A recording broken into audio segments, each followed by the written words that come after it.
पूर्व मुख्यमंत्री एवं लोकसभा प्रत्याशी दिग्विजय सिंह ने चुनावी सभा को किया संबोधित। नगर में उनके कार्यकाल में किए गए विकास कार्यों को बताया। आपको बता दें कि जैसे जैसे चुनाव नजदीक आता जा रहा है, वैसे वैसे लोकसभा चुनाव की सरगर्मी तेज होती जा रही है। इसी को लेकर शुक्रवार की रात को 9 बजे छापीहेड़ा नगर के बाजार चौक में पूर्व मुख्यमंत्री एवं लोकसभा प्रत्याशी दिग्विजय सिंह ने एक चुनावी सभा को संबोधित किया।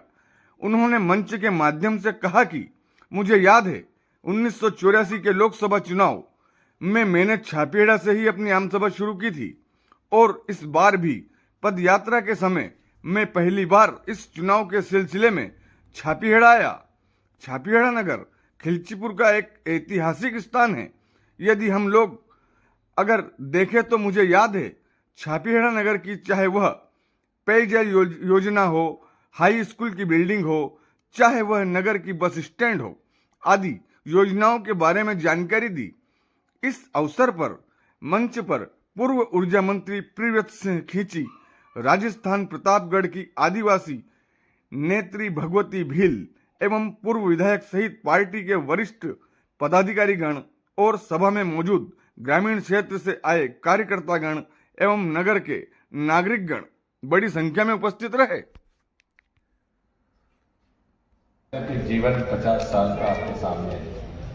मैंने मेरी तरफ से जब भी किसी कोई बात हुई है, चाहे सिंचाई योजनाओं की बात हो, चाहे रेलवे लाइन की बात हो, चाहे यहाँ के औद्योगिक विकास की बात हो, हमेशा, और यहाँ के जनमानस की बात हो, जो लोग मेरे पास आए मैंने उनकी सेवा की है, मैंने उनकी मदद की है। यहाँ तक कि आज भी मैं यहाँ का लोकसभा का सांसद नहीं था, 2003 तक तो मुख्यमंत्री था, तो मेरे घर में राजगढ़ जिले का कोई भी व्यक्ति, राजगढ़ संसदीय क्षेत्र का कोई भी व्यक्ति, वो हमेशा के लिए आवागमन उसके लिए मिलता था, उनकी दिक्कत परेशानी सुनता था, उनके निर्णय करता था, कोशिश करता था कि कोई भी व्यक्ति मेरे घर से खाली हाथ ना छोड़े। इन सभी बातों को लेकर मैं आपके बीच में आया हूँ।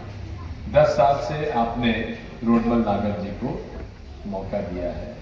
रोडमल नागर जी आपके पड़ोस के रहने वाले हैं। मुझे उम्मीद है कि उन्होंने यहाँ के छापीहेड़ा के लिए कुछ किया होगा, कुछ बात की होगी, कुछ उन्नति की होगी, या कुछ लोकसभा में यहाँ के पैरवी की। आने का मुझे मौका मिला, मैं खुशनसीब हूँ।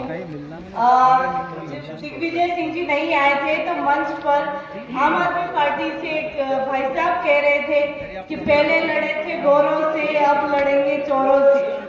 मुद्दे की बात है कि अब ये चोर है कौन, और क्या हमें उन चोरों की पार्टी से खड़े हुए प्रत्याशियों को वोट देना चाहिए? देना चाहिए क्या? हमारे पूर्व सांसद जी का नाम है रोडमल नागर जी। आपसे मैं पूछना चाहती हूँ कि कभी आपने आपके लिए उन्हें रोड पर देखा? तो आपको 7 तारीख को एक मौका मिल रहा है उन्हें वाकई में रोड पर लाने के लिए, क्योंकि आप हमें देख नहीं रहे हो। मैं आप सभी से चाहती हूँ, क्योंकि मैं जितना परसों से आई हूँ और इस क्षेत्र में, इस लोकसभा में घूम रही हूँ, अलग अलग गाँव में गई, सभी जगह यही सुनने में आता है कि दिग्विजय सिंह जी के बारे में कोई कुछ भी बोले, लेकिन उनके व्यवहार के बारे में कोई गलत नहीं बोल रहा। किसी भी पार्टी का, किसी भी समाज का व्यक्ति जब उनके निवास पर जाता है, उनके महल में जाता है, तो देखता है कि उन्हें वो सब फायदे मिल रहे हैं जो एक जनप्रतिनिधि दे सकता है। आप सभी को मैं बताना चाहती हूँ कि बीजेपी न सिर्फ भ्रष्टाचारियों को अपनी पार्टी में शामिल कर रही है, बल्कि बलात्कारियों को भी अपनी पार्टी में शामिल कर रही है। आपके यहाँ न जाने कितने सालों से, आप बहुत अच्छे से जानते हो, हमारे राजस्थान में तो हर 5 साल में सरकार बदल देते हैं, लेकिन आपके यहाँ दिग्विजय सिंह जी के बाद हमेशा से बीजेपी सरकार रही। ये मध्य प्रदेश इस देश में सर्वाधिक लड़कियां गायब करने वाला राज्य बन चुका है। महिला सम्मान की बात करने वाली बीजेपी को ये याद रखना चाहिए कि हमारा राज्य महिलाओं के सम्मान में किस स्तर पर गिर चुका है। कहाँ गई वो महिलाएं? और सबसे बड़ी बात, कितने ऐसे केस होते हैं जहाँ पे बलात्कारी बीजेपी पार्टी के होते हैं, लेकिन वो सब बच जाते हैं क्योंकि वो बीजेपी नामक वॉशिंग मशीन में धुल चुके हैं।